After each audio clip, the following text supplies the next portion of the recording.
కనిపించేది, చెవులకు వినిపించేది. ఆడ రోడ్లైనా, పాఠశాలలైనా, ప్రహరీ గోడలైనా ఏ గ్రామంలో చూసినా తెలుగుదేశం చేసిన అభివృద్ధి కళ్ళకు కనిపిస్తుంది, చెవులకు వినిపిస్తుంది. రాజకీయ పరిణామాలలో తెలంగాణ రాష్ట్రం వచ్చినప్పుడు అంత ఇబ్బందులు కూడా దాదాపు 17 మంది ఎమ్మెల్యేలను తెలంగాణ ప్రజలు తెలంగాణ తెలుగుదేశం పార్టీ నుంచి గెలిపించిందన్న విషయాన్ని గుర్తు చేస్తున్నాం. ఆ తర్వాత ఎన్నికల్లో ఇద్దరిని గెలిపించారు. ఇప్పటికీ తెలంగాణ ప్రజల గుండెల తెలుగుదేశం పార్టీ ఉంది, బడుగు బలహీన వర్గాల పార్టీగా ఉంటుంది. ఇవాళ భవిష్యత్తులో కనుక ఈ పార్టీ అభివృద్ధి చెందితే ఇక్కడ ఉన్నటువంటి నాయకులే ఒక అద్భుతమైనటువంటి నాయకత్వాన్ని ఇస్తారు తప్ప ఇతర రాష్ట్రాలకి వచ్చి నాయకత్వాన్ని చేసే పరిస్థితి లేదు అని మీరు అందరూ కూడా గుర్తుపెట్టుకోవాలి.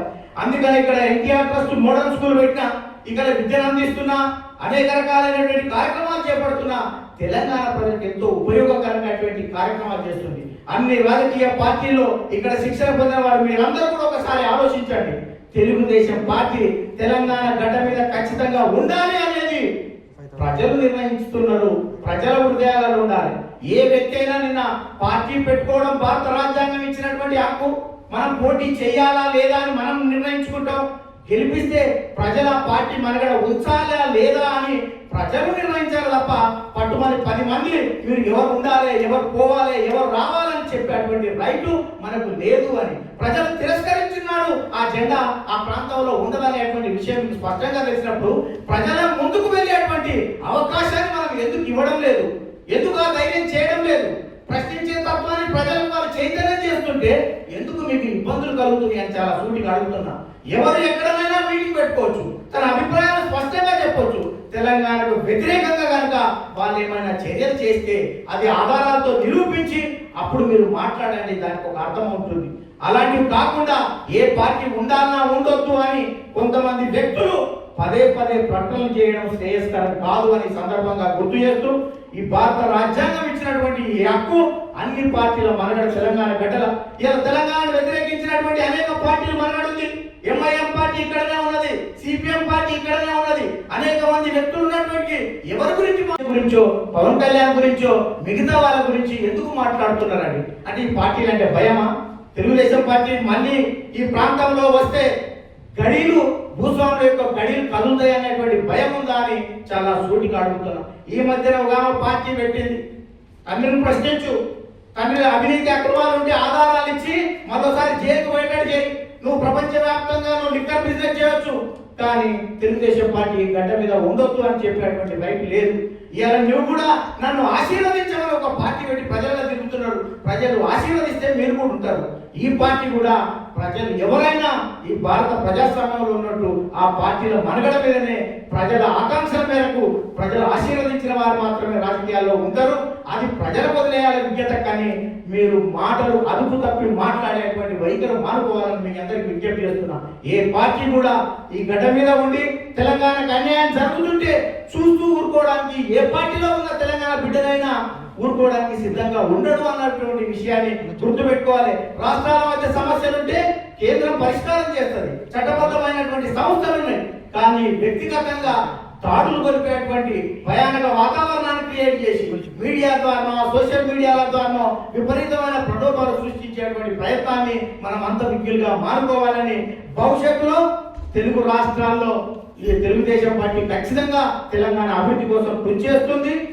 మరోసారి చెప్తున్నా, కలిసి వచ్చే పక్షాలతోటి తెలంగాణ ప్రజల హితం కోసం, సమాజం కోసం పనిచేసే ఏ రాజకీయ పార్టీ వచ్చినా, పవన్తో సహా అందరు ఎవరు వచ్చినా వారందరినీ కూడా తెలుగుదేశం పార్టీ వాళ్ళ ఈ రాష్ట్రం అభివృద్ధి కోసం వాళ్ళందరితో కలిసికట్టుగా ముందుకు పోతున్నారు. మా అధ్యక్షులు తర్వాత మేము ఇక్కడ తెలంగాణ ఉన్నటువంటి పార్టీ కూడా చర్చించుకొని ఎవరు వస్తారు ఎవరు ఏమి మేము కలుస్తామా కలవమా ఎన్నికల ముందు అంటే కూటమి సభ్యుడు ఆంధ్రప్రదేశ్ వరకు ఉన్నారు.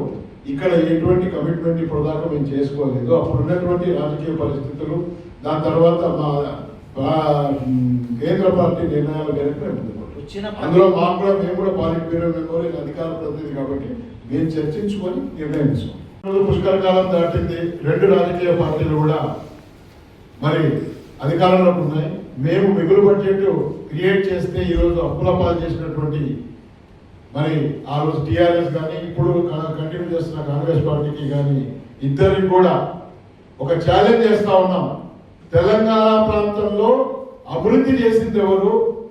మీరు అభివృద్ధి గురించి మాట్లాడినప్పుడు మీరు చేసింది ఏంటి, మేము చేసింది ఏంటి? ఎందుకంటే అంతకుముందు మీరు అధికారంలో లేరు కాబట్టి ఇప్పుడు ఛాలెంజ్ చేస్తా ఉన్నాం. మీరు ఎక్కడికి గన్ పార్క్ దగ్గరికి రమ్మంటారా, లేకుంటే మీ పార్టీ ఆఫీస్కి వచ్చి చర్చించమంటారా?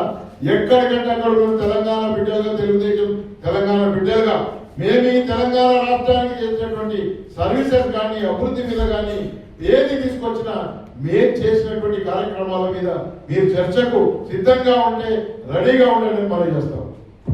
మరి వాళ్ళే కేసీఆర్ గారికి అధికారంలో రావడం, 10 సంవత్సరాల తర్వాత ఆయన కొడుకును తయారు చేయటం, ఇదేనా సామాజికంగా ఇదేనా?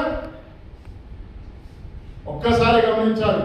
ఎవరైనా భారత పౌరుడు ఎక్కడైనా ఎప్పుడైనా ఎట్లున్నా కానీ వాక్ స్వాతంత్రం ఉంది, మీటింగ్లు పెట్టే అవకాశం ఉంది. కాబట్టి ఇలాంటిది పునరావృతం చేయొద్దని ఉన్నటువంటి ప్రభుత్వానికి కానీ, మరి ప్రాంతీయ తత్వం సంకుచిత భావాలతో మాట్లాడుతున్నటువంటి కొందరు వ్యక్తులకు కానీ మేము మనవి చేస్తా ఉన్నాం.